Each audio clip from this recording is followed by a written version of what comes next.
do hard things. If you want to transform your addiction, transform your relationship to a substance or a behavior, you need to do hard things. In fact, I don't think that you are going to be able to transform unless you engage intentionally in challenges to your nervous system, challenges to your comfort zone, challenges to your emotional system. Because addiction, for most of us, has been pursuing short-term pleasure, short-term satisfaction, short-term escapism at the expense of our long-term health. And vitality, strength, resilience, health, well-being, these we're understanding more and more now in this era of extreme availability of comfort and the ease of people that we can just survive with very little effort. We're finding out that comfort is killing us. We're finding out that the pursuit of short-term pleasure is actually weakening us. And it is the delayed gratification. It is the short-term discomfort with long-term results that actually is going to help us to heal, to transform, to build that resiliency. And of course, this is for any human. And also, if you're here and you're watching this, it's because you've dealt with some sort of an addiction, an ism of some kind, alcoholism, workaholism. There's so many different versions of the addiction story. But you're here because you're tired of running away from yourself. You're tired of avoiding the discomfort, and you're ready to go. You're ready to grow. And I want you to understand that doing hard things is going to accelerate your path. It's going to make you healthier, stronger, faster, better, more resilient, more adaptable. And I know that you already are extremely adaptable because you've been utilizing these old mechanisms to fit into situations that you probably don't even want to be in, that you don't feel like you belong in. You've been trying to fit in to places that you don't actually want to be. Authenticity is key, and I would love for you to check out a video that I made recently about how addiction is essentially your inability to feel safe to be authentic. But today's about doing the hard things. It's about stretching our comfort zone. It's about doing the challenging things. Now,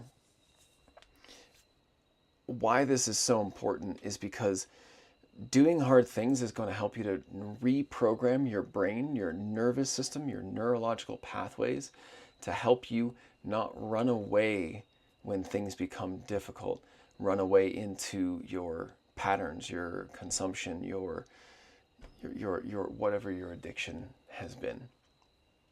For me recently, it's been food, because I've gotten rid of pretty much everything else. And there's also the aspect of doing the hard things, which is it's going to help you to grow emotionally. It's going to help you to grow mentally. By doing the hard things, having the conversations you've been avoiding, setting boundaries with people, learning how to say no, learning how to forgive yourself, learning how to sit in your emotions.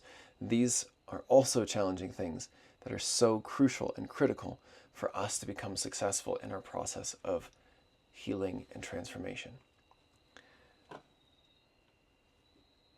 You're not going to heal if you don't do this. I don't know that it's possible. But the good thing is that by doing the hard things, it's going to get easier and easier and easier. I remember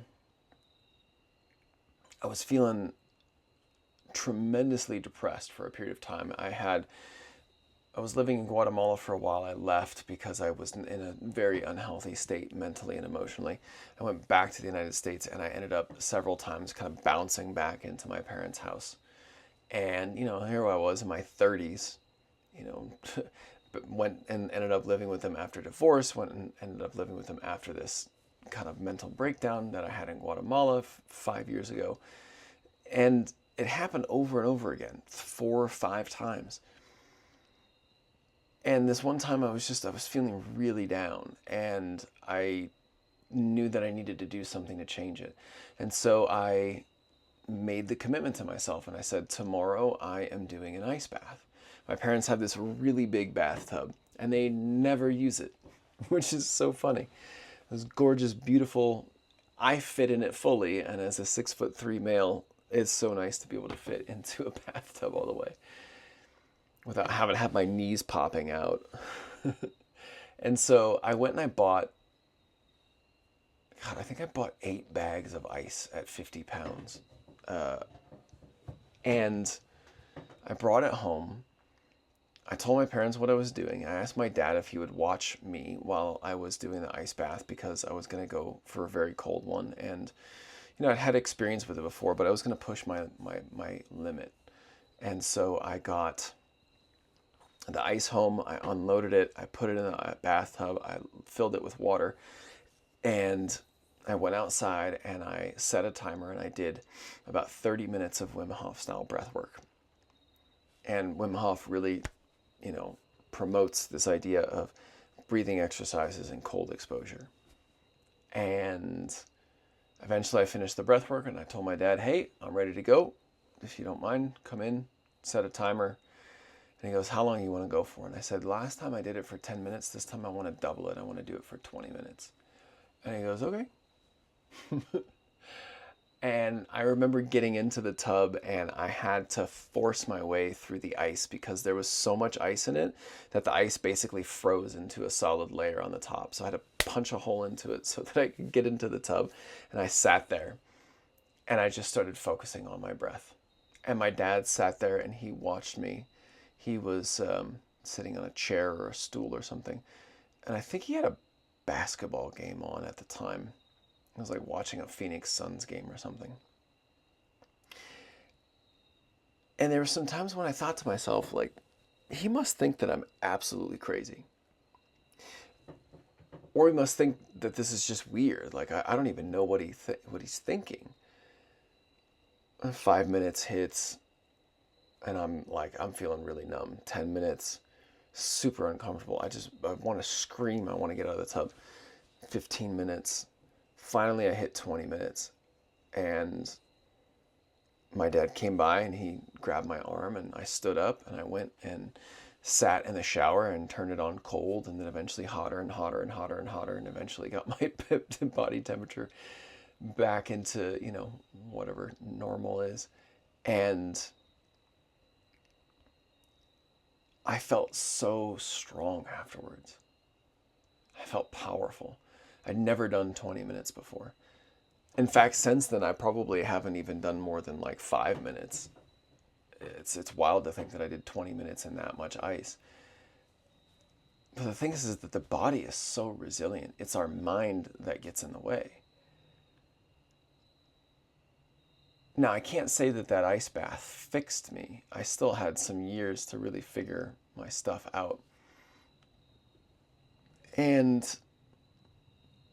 it really helped me, because I was a 30-something-year-old living in my parents' house, not experiencing the success in my work, in my business, resistant to getting a job, going through all of these painful breakups, and going through the up and down roller coaster of getting high on marijuana or psychedelics and then crashing.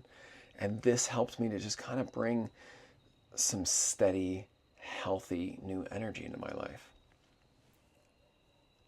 Now, I want to tell you what the purpose is of, like, what is the hard stuff all about? Very simply put, we develop a certain tolerance to difficult situations. And depending on how you grew up, you may or may not have experienced difficult situations. I know that I grew up pretty much in a well air-conditioned home in Phoenix, Arizona, and had all the luxuries and comforts that I needed. I was usually at home for a bulk of the summer, which was super hot, and I was downstairs in the basement of the house that I grew up in, playing video games and munching on Doritos and drinking a 6-pack of Coke. And I don't really remember doing a lot of difficult things when I was a kid. I mean, I was quite good in school. I thrived in challenging academic situations, but we didn't really go camping. My brother went to the Cub Scouts, but I didn't. There was never, I didn't really do. I did some sports, but I wasn't really great at it, and I didn't stick with it very long. So I didn't do a lot of hard training or anything. And then I started to get into physical activity more when I was in college because I started connecting with the outdoors and with nature, and that really helped a lot. But my relationship with doing hard things didn't really start until shortly after my divorce. You see, I started dating a woman very, immediately after I separated from my wife. It was a terrible idea, but another story for another day. And I remember going to an event. It was an alcohol event when I was importing wine and spirits from Bolivia. And we both went to it. It was like a bartender-focused event. And I got there before her, and I had a couple of cocktails. And at some point in time, she got really upset with me because she perceived me to be flirting with other women. And we were dating at the time. Now, I don't know whether I was flirting with other women or not, but it doesn't really matter because that's what she believed. But I didn't want to deal with it. I didn't want to hear it. I was just done. And I said, you know what? I'm not having this conversation right now. Difficult conversation. And I escaped. I was already a few cocktails in, but then I went outside. I put my headphones in. I had brought a vegan burrito that I made for myself. I was living in Portland, Oregon at the time. And I rode my bike home and I ate that burrito while riding the bike.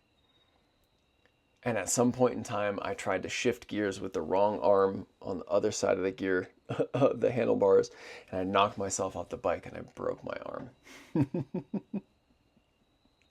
Talk about escaping the discomfort, escaping the challenging conversation.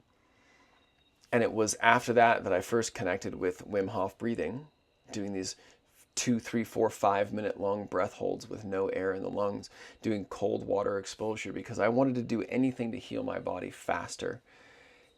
And that was such a gift because all of those experiences, holding my breath for long periods of time, doing the ice baths, helps me to train my nervous system to be more resilient.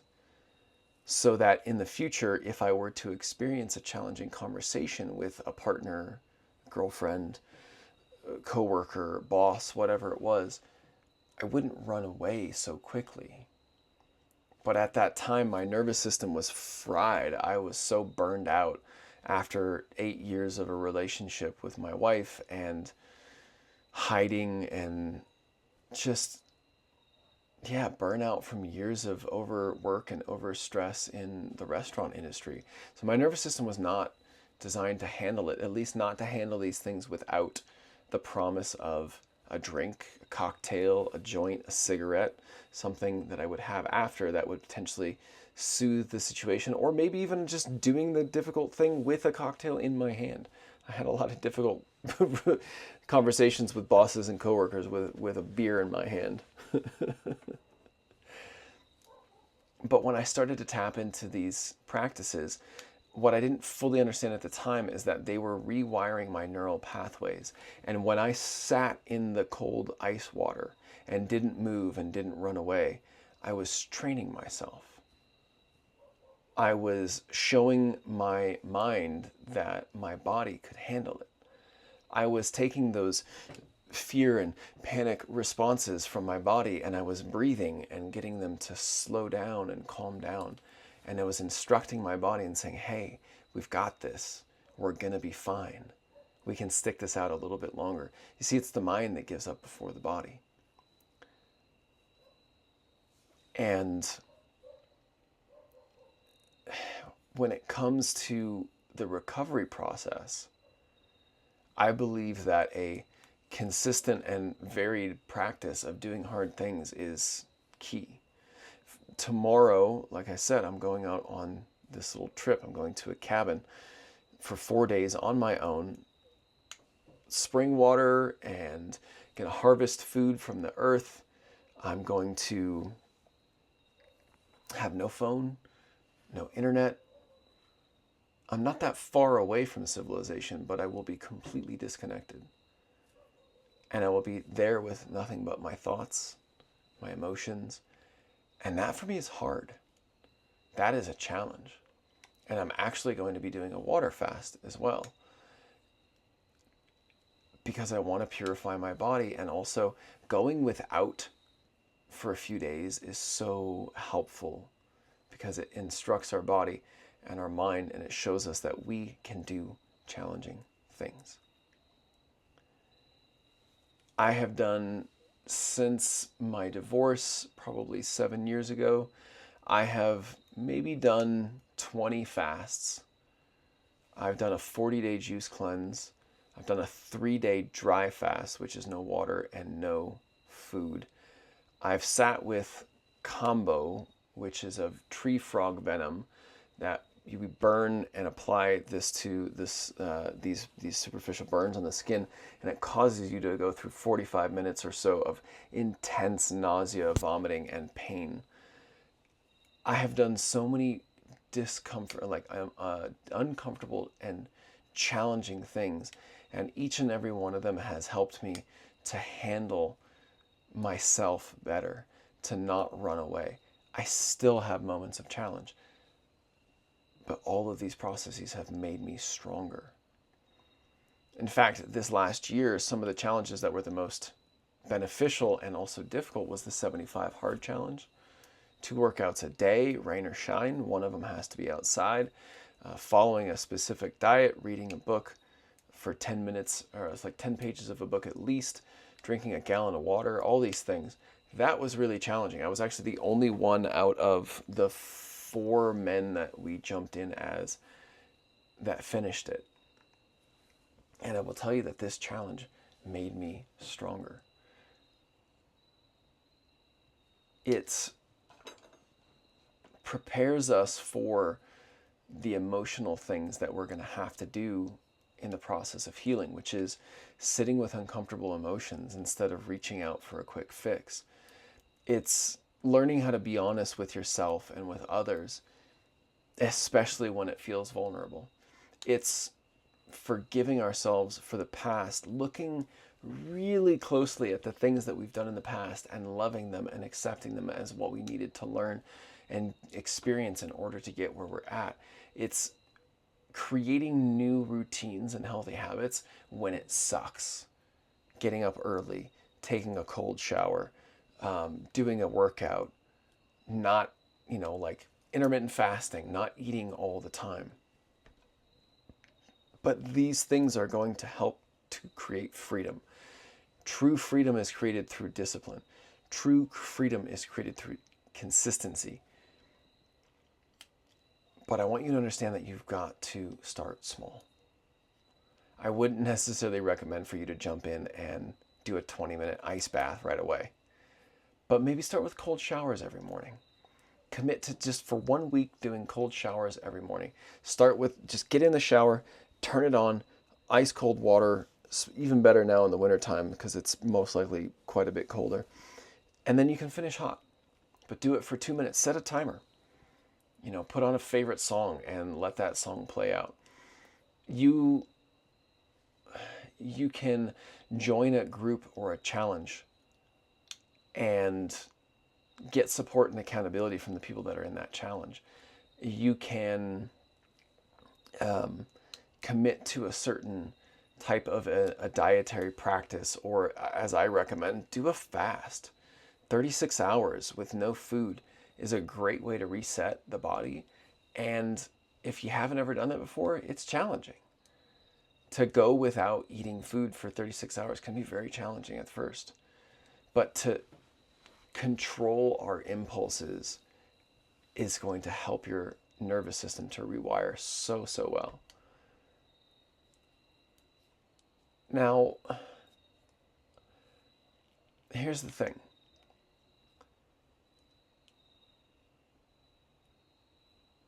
It's not supposed to be easy. there's a lot, for example, I mean, I help my clients to go from stuck in their addiction to tremendous freedom, a level of freedom they've never known before in 90 days or less. There's a lot that we can do, and there's a lot that I can simplify for them. And also, I can't prevent my clients. I can't take away all of the hard work. They need to show up. They need to do the things. They need to act differently. They need to think differently. They need to speak differently, to have conversations with people differently, to eat differently potentially. But here's the thing. Doing those hard things will help them to create, will help you to create the strength and the freedom that your addiction could never offer you. Escaping into the other room and taking a shot of tequila when you don't feel particularly well, just to get that softening and soothing, that's not going to help you grow. That's only going to weaken you. But look, if you need guidance on this journey, I'm here. I'm here to help. First off, you can write a comment below and share about your experience, what's challenging to you, or maybe where you have thrived by doing hard things. You can even comment with what you're committing to. One thing that you're going to commit to doing that's hard. For me, I love doing a 10 to 15 minute breathwork session, which you can find on YouTube, and then a 5-minute cold shower. Super good way to get up in the morning. Not easy, also not that difficult, but a really good way to get the nervous system strengthening. So what's the one thing that you're going to do? Comment below. And if you need help at a deeper level, let's talk. There's a link in the description about how this process is going to take you in 90 days into a level of freedom that you have never experienced before without your addiction. The process will be out later this month, January 2025, and I'm only going to have so many slots available to begin with, so I would like for you to get on that wait list.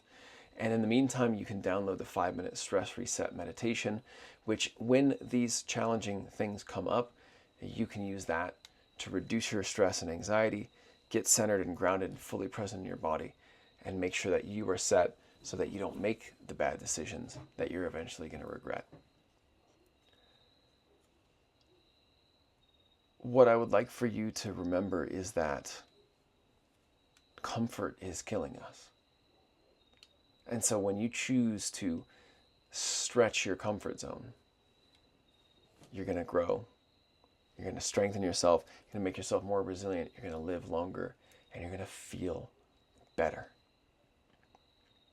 My name is Christopher Armstrong, and I'm here to help you to rise above addiction so that you can become the person that you were born to be.